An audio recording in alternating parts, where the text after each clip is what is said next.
So welcome to 101 Mac Tips. During these videos I'm going to show you all these useful tips that hopefully will make you more productive on your Mac.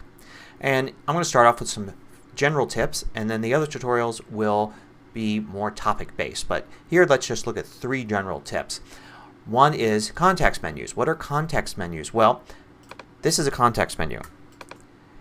What I did there was I held the control key down on the keyboard. Not the command key, but the control key. And I clicked on an object, in this case a file.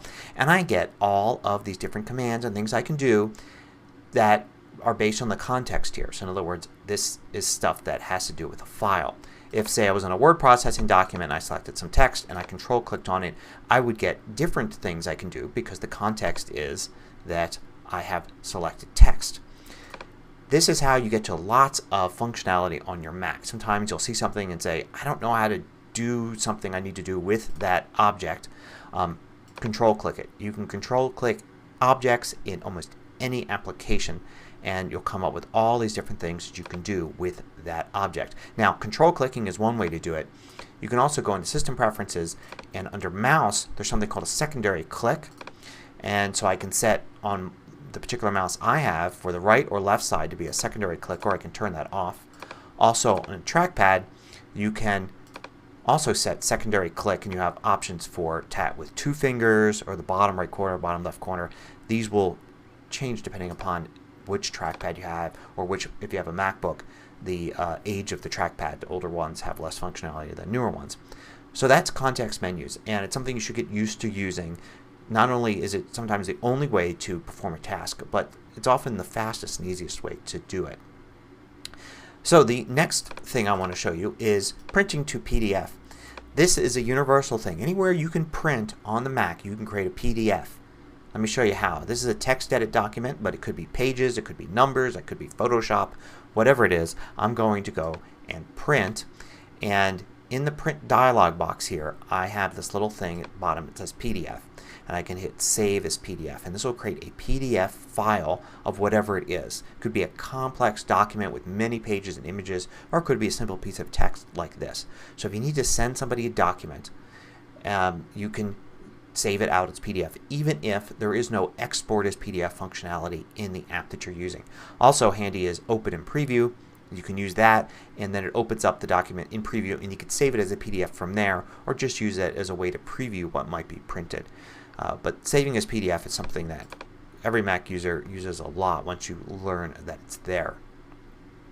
Now, the last thing I want to show you is taking screenshots. Say you want to take a screenshot of the entire screen or an area of the screen. You could do this using a series of commands, and we're going to look in System Preferences under Keyboard.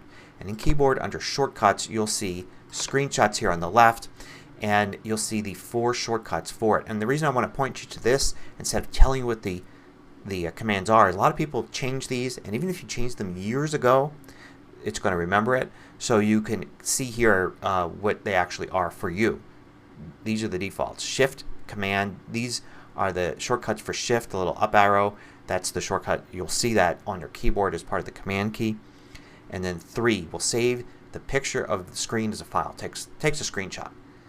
This saves it to the clipboard. That little symbol there is the Control. So Control Shift Command 3 saves a copy of the clipboard. This is useful if you have an app like Photoshop open and you just want to paste a screenshot in there, or even Pages or Microsoft Word or something. You don't want to create a file and drag and drop. You just want to do it simply putting it in the clipboard and then pasting it. You can also select an area. Shift Command 4 does that, and that's saving as a file or saving it to the clipboard. So if I do Shift Command 4 I get this cursor here. You can see it's got like the numbers and a little area for selection. I can drag that around. You can also, when you have that, instead of having to select something, if you want to take a window, hit the space bar and it changes to this thing where you can select the window you want and it will take a screenshot just of that window. So that's very handy, and that's how you deal with taking screenshots. I can hit the escape key there to escape without actually taking the screenshot. So there are 3 basic tips to get us started, and we'll move on to looking at tips by subject next.